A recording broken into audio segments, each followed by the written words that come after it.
오늘은 구와 절에 대해서 공부를 해보도록 하겠습니다. 이 부분은 사실 품사를 다룰 때 같이 했으면 상당히 좋았을 그런 내용입니다. 그런데 우리가 이제 이 방법론이라고 하는 것을 촬영하면서 어떤 그 앞부분의 어떤 철학적인 그런 배경들을 다루려고 하다 보니까 상당히 어려워진 부분이 없지 않아 있었습니다. 그래서 이 부분을 같이 다루지 못했는데 사실은 어떤 과정상으로 보면 이 구와 절은 단어가 품사로 분류되는 바로 그 부분에서 같이 다뤘으면 아주 좋을 내용입니다.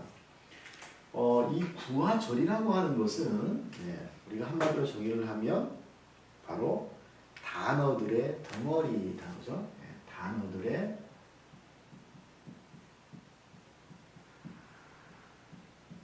덩어리, 이것을 구와 절이라고 한다. 그런데 이 단어들의 덩어리인데 우리가 주어와 동사, 특히 동사 그러죠? 그 안에 있냐, 없냐를 중심으로 주어가 동사가 있으면, 주어 동사가 있으면 이걸 절이라고 말합니다. 그것을 없으면 부라고 표현한다고 하는 거죠, 그렇죠? 근데 중요한 것은 단어의 덩어리가 문장 안에서 이 덩어리를 이루어서 이것이 바로 이제 어떤 품사 역할을 한다라고 하는 것이 가장 중요한 내용입니다. 그래서 우리 이 품사라고 하는 때는 이 사자가 단어 사자이기 때문에 그죠? 바로 이 단어들을 어떤 그런 분류를 해서 품사로 나누었는데 이제는 단어들이 아니고 단어와 단어들이 합쳐진 덩어리가 품사가 된다라고 하는 거죠. 그것이 바로 이제 구와 절에서 가장 중요한 내용이라고 볼 수 있습니다. 따라서 여러분들은 이 구와 절이라고 하는 이 부분에서 이제 배워야 될 것은 뭐죠?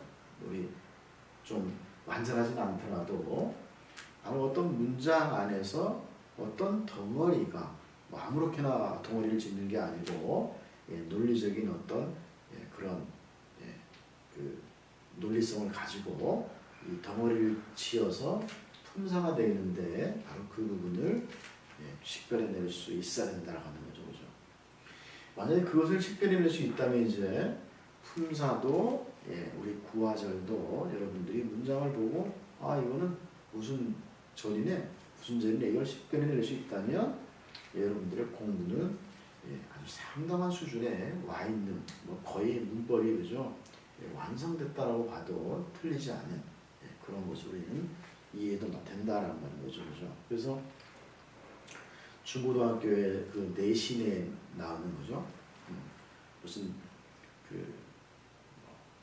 서술형 문제들, 영작이라든지 이런 것들을 아주 수월하게 해낼 수 있게 되고, 그 다음에 토익이나 토플 같은 데서 문법 문제를 상당히 많이 맞출 수 있는 그런 이제 공부 내용이 되겠습니다. 자, 그래서 이제 우리가 이 한번 구와 절을 한번 이렇게 문법에서 나오는 구와 절들을 한번 대략적으로 우리가 한번 나열해 보면 품사라고 하는 걸 기준으로 또는 어떤 그런 문법 용어를 기준으로 나눠보면 일단 명사구라는 게 있습니다. 명사가 구를 이루는 거죠, 그죠? 자, 가장 좋은 예가 의문사 플러스 투부정사 같은 경우가 그죠? 이걸 우리는 뭐라고 하냐면 명사구라고 이렇게 부릅니다, 그죠? 그래서 이것이 바로 목적 역할을 하고 이렇게 하게 되죠, 그죠? 그 다음에 우리 형용사구가 있습니다. 형용사. 이런 것들은 그죠? 뭐 분사구 같은 것이 그죠? 명사를 수식하는 거죠. 그런 것들. 더, boy, standing, 뭐가 볼 때예요? 이런 것들 그죠? 이런 것들을 그냥 그죠? 이 부분이 이렇게 수식해서 그죠? 내렸다. 형용사 부다 이렇게 말할 수 있습니다. 자, 부사구 같은 경우 그죠? 부사 같은 경우 이런 것들은 바로 그 남자는 그죠? 아침에 일찍 일어납니다. He gets up early in the morning. 자, 이럴 때 이런 예문이 있다면 지금 여기에서 그죠? 바로 이 전치사가 이렇게 명사를 이렇게 이제 만나서 이 부분이 바로 아침에라는 의미로 그죠?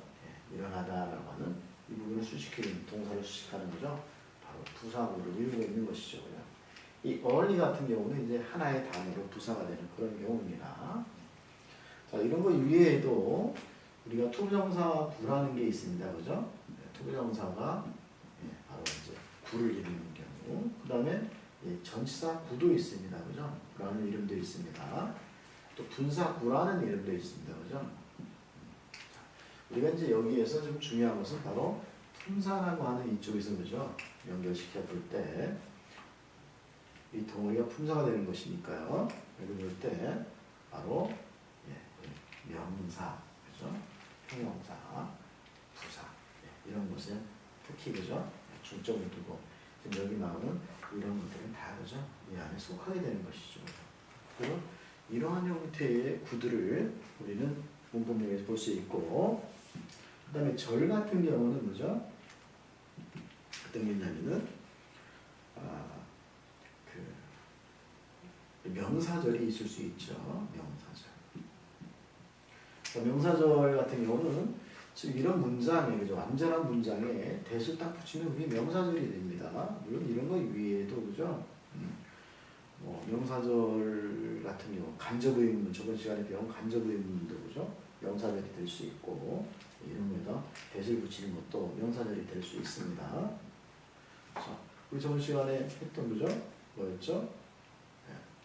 그가 학생인지 아닌지 내게 중요하지 않습니다. 그런 거죠. 주어서 명사절입니다.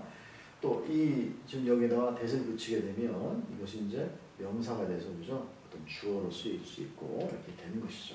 그래서 이제 이 명사절. 그 다음에 형용사절 같은 경우는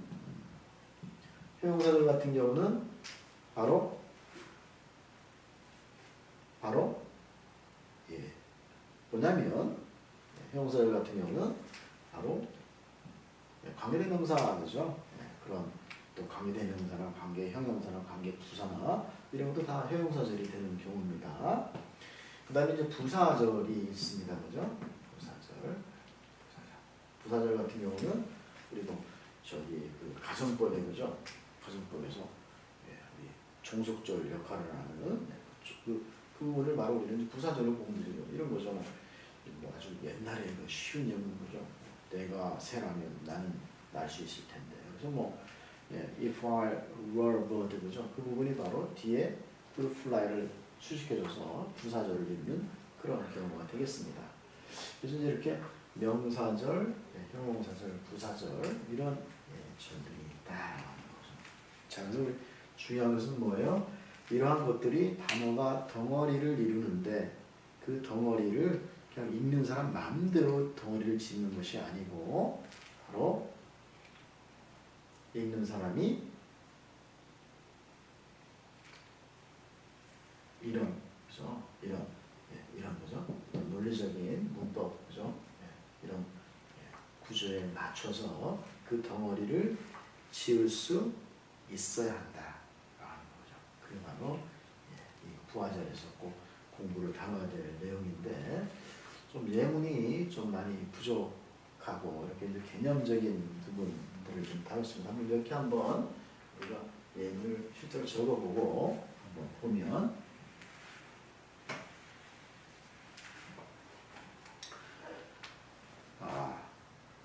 우리가 이제 명사절 같은 경우 좀 전에 그죠? 이렇게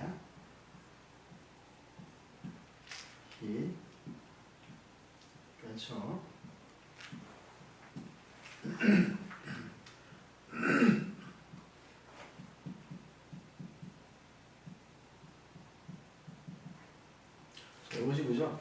대를 붙여서 명사 절이 된 거죠, 그죠?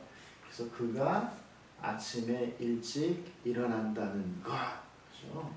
자, 이걸 주어로 쓰게 돼서 그죠? 동사로 우리 made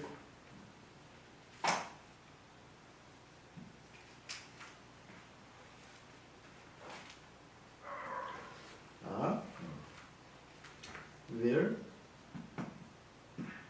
make him healthy 이렇게 쓰게 되면 그죠? 이것이 바로 이제 주어의 역할을 하는 그런 명사절이 되겠습니다. 또 우리 말하는 동사가 되죠, 그죠? 해석하면 그가 아침에 일찍 일어나는 것은 그죠? 바로 그가 건강하도록 하게 할 겁니다. 그죠? 문장이 되겠습니다. 그래서 이제 명사절이 되는 것이죠, 그죠? 물론 이 부분을 목적으로도 얼마든지 쓸 수가 있습니다. 자, 우리 형용사절 같은 경우는 그죠? 이런 것들 볼 수 있죠. 이런 거죠. 너 아냐?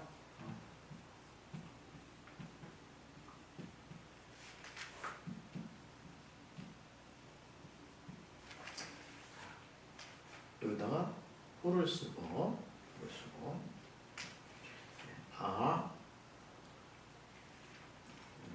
이지다 그죠? is standing over there 이렇게 쓰게 되면 바로 이 관계대명사 그죠? 절이 이것을 수식하는 회용사 절이 되겠습니다. 그리고 부사절 같은 경우는 그죠? 너무너무나 많습니다. 그죠? When I was 7 내가 7살 때 I lived in 부산이라는 그런 거죠. 그럴 때 이 부분이 바로 뒤에 분사를 수식해서 그죠? 바로 부사절이다. 이런 부를 붙일 수 있게 됩니다. 그래서 여러분들은 이렇게 이제 이런 밑줄친 부분들을 그죠? 이렇게 표시할 수 있는 그런 능력을 빨리 그죠? 길러야 되는 것이죠, 그죠? 그래서 이제 절의 개념들을 우리가 살펴봤습니다. 그래서 우리가 이런 것들은 앞으로 공부할 관계대명사라든지 이런 모든 것들과 다 관련이 있는 거다, 그죠? 그래서 정리를 한번 해보면 구와절이라고 하는 것은 단어의 덩어리를 이루는 것이다. 근데 그 단어의 덩어리를 이루는 것들인데 그 덩어리들이 바로 하나의 단어가 품사 역할을 하는 것과 마찬가지로 문장 속에서 구와 절이라는 이름으로 바로 품사 역할을 하더라고요. 어떤 품사가 있었어요? 명사구, 형용사구, 부사구, 전치사구, 무슨 그죠? 근데 이제 품사의 이름을 따서 그죠? 명사구, 형용사구, 부사구는 꼭 하나 되어야겠다, 그죠? 그 다음에 절, 그죠? 바로 명사절, 형용사절, 부사절 이런 것이 있다. 우리 미션은 뭐라고요? 바로 문장 안에서 그 구와 절을 내가 식별할 수 있어야 된다, 그죠? 내 마음대로 덩어리를 만드는 것이 아니고 문법에서 하라는 대로 그죠? 이렇게 하면 우리가 이제 영어 실력을 아주 높이까지 올릴 수 있다. 그래서 이 구와 절도 일종의 단어다, 그죠? 그래서 우리가 살찐 단어 이렇게 이름을 붙이면 좀 말이 이상하지만 아마 구와절에 대해서는 잊지 않을 것 같습니다. 자, 오늘은 여기까지 하도록 하겠습니다.